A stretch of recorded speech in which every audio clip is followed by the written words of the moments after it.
तो स्वागत है आप सबका दोस्तों सीए ड्रीम्स के ऑफिशियल यूट्यूब चैनल पर, जहां पर हम लोग सीए फाउंडेशन के paper number 1 principles and practice of accounting cover कर रहे हैं। और इस वक्त हमारा जो चैप्टर चल रहा है उसको वो है जर्नल।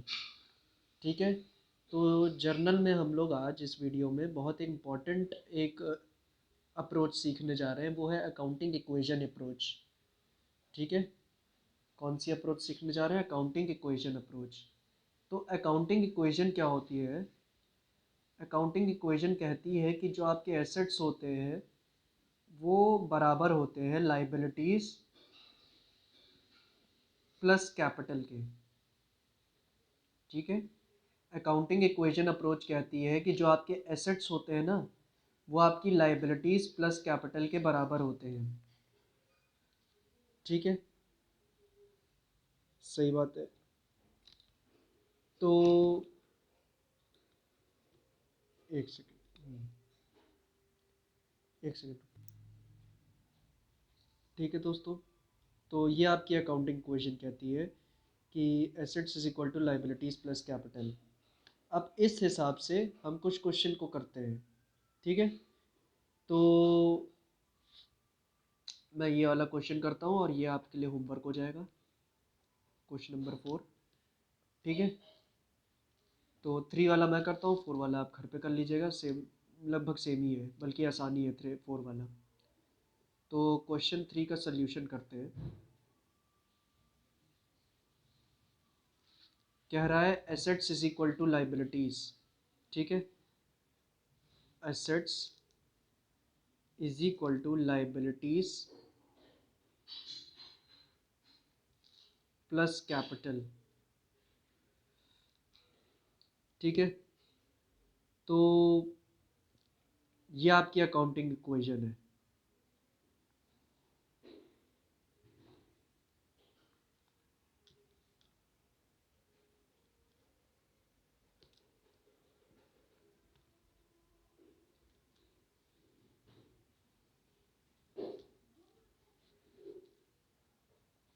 पहला ट्रांजैक्शन क्या है? Sachin started business with and introduced capital 1 lakh रुपए इन कैश। तो सचिन ने क्या किया? बिजनेस शुरू किया और सबसे पहले कैश में लगाया। कैश क्या होता है? एसेट होता है। कितने रुपए लगाया है? 1 लाख रुपए। ठीक है, और वो किस हिसाब से लगाया है? कैपिटल के हिसाब से लगाया है। तो चलो, कैपिटल के हिसाब से लगाया है, तो यहाँ लाइबिलिटी तो कोई नहीं है, लेकिन कैपिटल में बढ़ जाएंगे कितने रुपए? 1 लाख रुपए। ठीक है, यहाँ पे रुपीज़ नहीं लिखते हैं, रुपीज़ यहाँ डाल देते हैं और यहाँ डाल देते हैं। ठीक है भैया, हाँ।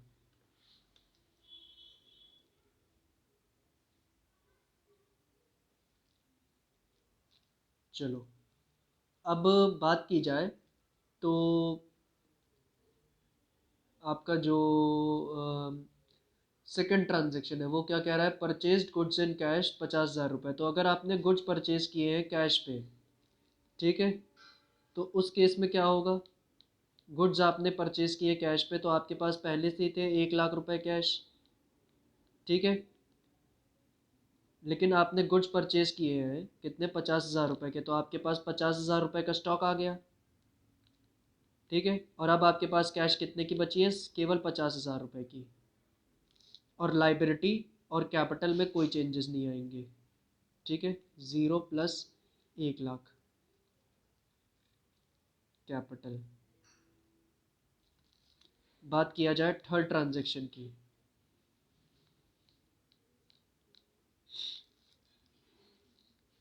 ठीक है, तो थर्ड ट्रांजैक्शन की दोस्तों बात की जाए तो परचेस्ड फर्नीचर फ्रॉम एमएस सम्राट फर्नीचर्स 20,000 रुपये। तो हमने एमएस सम्राट फर्नीचर से 20,000 रुपये में परचेज़ किए हैं फर्नीचर। और मैंने कहा था जब क्लियर ना हो कि नगद परचेज़ किए कि उधार पे परचेज़ किए, तो हमेशा मानना है उधार पे परचेज़ किए। तो अगर उधार पे परचेज़ किए तो यहाँ एक और एसेट बढ़ जाएगी। वो कौन सी होगी? डेटर्स। कितने रुपए से बढ़ेगी? 20,000 के फर्नीचर परचेज़ किए तो 20,000 से बढ़ेगी। ठीक है, और उसके साथ साथ फर्नीचर एक और एसेट बढ़ जाएगा।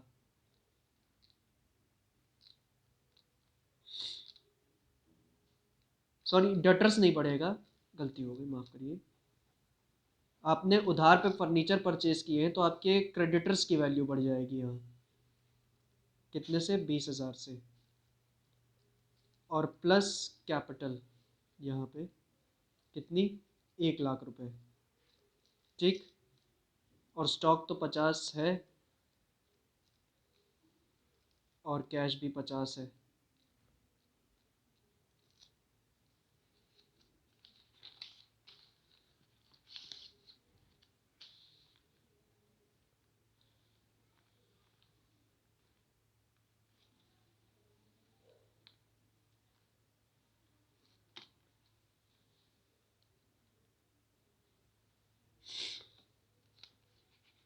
ठीक है, तो क्या क्या आ गया है हमारे पास, cash plus stock plus furniture.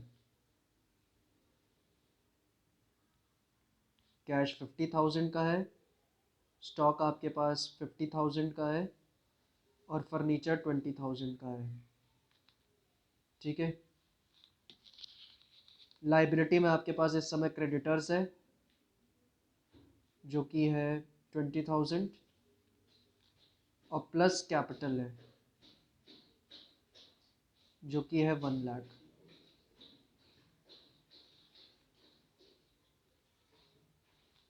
अब चौथा ट्रांजैक्शन देखते हैं क्या कह रहा है। सोल्ड गुड्स कॉस्टिंग 25,000 रुपये फॉर 35,000 रुपये अगेंस्ट कैश। तो आपने गुड्स बेचे हैं जिनकी कॉस्ट थी 25,000 रुपये, उनको 35,000 रुपये पे बेचा है और कैश पे बेचा है। तो आपको कैश मिलेगा कितना, 35,000 रुपये। यहाँ कैश में 35,000 बढ़ जाएंगे, और 25,000 के गुड्स बेचे हैं तो 25,000 कॉस्ट थी उन गुड्स की, तो 25,000 स्टॉक में से माइनस हो जाएगा, ठीक है। चलिए, और यहाँ 25 की चीज़ 35 पे बेच रहे हैं तो 10,000 का प्रॉफिट हो रहा है, तो 10,000 का प्रॉफिट यहाँ कैपिटल में जुड़ेगा, ठीक है। तो अब देखिए बैलेंस कितना बच रहा है, बैलेंस देखिए कितना बच रहा है यहाँ, 85,000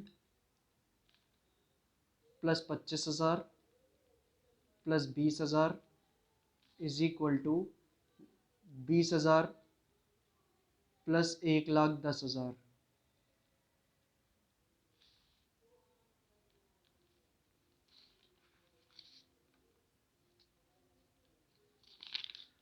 पांचवा क्या है, paid to MS Samrat furniture and cash. तो हमने MS सम्राट फर्नीचर से 20,000 का फर्नीचर उधार पे खरीदा था ना, तो अब उनको उनका पैसा लौटा दिया है। तो अगर क्रेडिटर को पेमेंट कर दोगे तो उसकी 20,000 की ये जो लाइबिलिटी है वो ख़त्म हो जाएगी, ठीक है। और साथ ही साथ कैश में पेमेंट की है तो 20,000 रुपये कैश भी कम हो जाएगा, बाकी सब चीज़ें एज इट इज़। तो आपके पास लास्ट में इक्वेशन क्या बन गई, 65,000 की कैश है आपके पास, 25,000 की आपके पास स्टॉक है, और प्लस फर्नीचर कितने का है, 25,000 का, और नहीं, फर्नीचर 20,000 का है, ठीक है। 0 रुपीज़ का आपके पास क्रेडिटर्स की वैल्यू बची है, और 1,10,000 रुपये की कैपिटल की वैल्यू बची है, ठीक है। ठीक है दोस्तों, तो ये था पहला क्वेश्चन अकाउंटिंग इक्वेशन अप्रोच का। लेकिन अब एक क्वेश्चन उठाते हैं आपकी स्टडी मटेरियल से, जो कि ये वाला है, ठीक है। तो ये क्वेश्चन पढ़िए और समझिए क्या कह रहा है। तो इस क्वेश्चन ने क्या किया है, दो इन्फॉर्मेशन दे रखी है एसेट लाइबिलिटी की, एक तो ईयर के बिगिनिंग की जो ये वाली है, और एक ईयर एंड की जो ये वाली है, ठीक है। तो पहली चीज़ वो आपसे जानना चाहता है कि इक्वेशन को रीसेट करो, और ये जो यहाँ पे मिसिंग वैल्यू है कैपिटल की, इस मिसिंग वैल्यू को आइडेंटिफाई करके आप प्रॉफिट जानो कितना हुआ है आपको, और दूसरा जो ईयर एंड की बैलेंस शीट बना दो। तो आप जानते हो कि asset is equal to liability plus capital, है ना। तो ये बात आप जानते हो। तो यहाँ पे देखो एसेट्स कितने रुपए के हैं ईयर एंड पे, एक ये एसेट है एक ये एसेट है, एक ये एसेट है, एक ये एसेट है, तो कितने रुपए के हैं? 12,720 प्लस 22,900 प्लस 17,500 प्लस 15,600, ये होगा 68,720। तो एसेट्स आपके पास कितने के हैं? 68,720 के। लाइबिलिटी देखो कितने के हैं, तो लाइबिलिटी ये दोनों हैं, तो 11,500 प्लस 5,800, यह आएगा 17,300।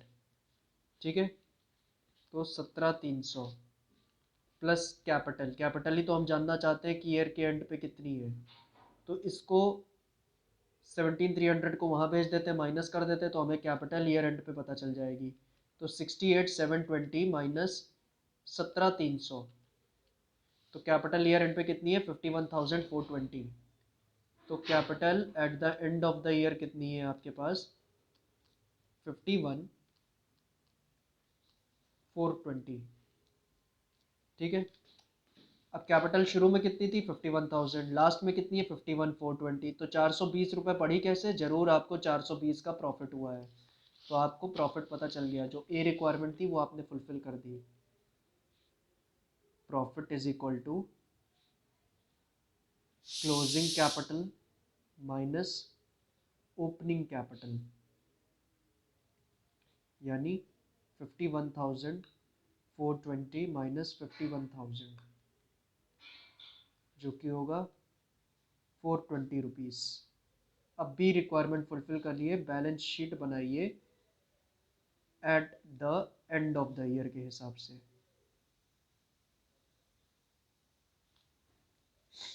तो बैलेंस शीट भाई इस तरीके से बनती है।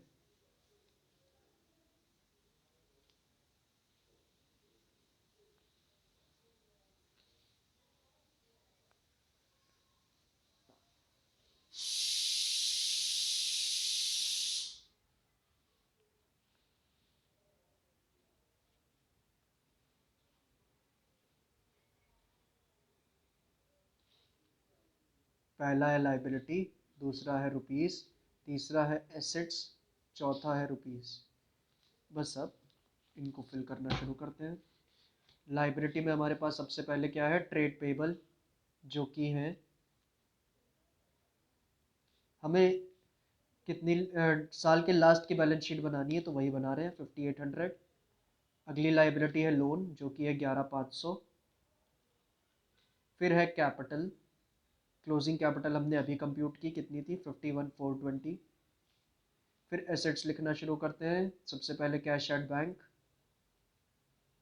कितना है? 15,600। इन्वेंट्री 22,900। फिर उसके बाद है ट्रेड रिसीवेबल्स 17,500। और फिक्स्ड एसेट्स कितना? 12,720।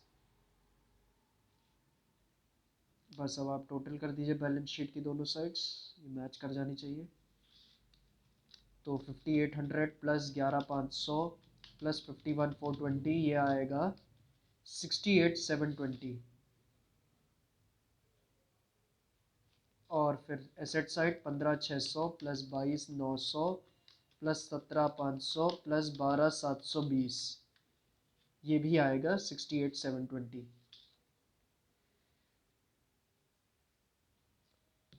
तो ठीक है दोस्तों, इस वीडियो के लिए इतना ही। इस वीडियो में हमने अकाउंटिंग इक्वेशन अप्रोच कवर की, और इतना ही था अकाउंटिंग इक्वेशन अप्रोच के लिए। चैनल को सब्सक्राइब कर दीजिएगा, वीडियो को लाइक एंड शेयर कर दीजिएगा। मिलते हैं आप एक नई वीडियो में।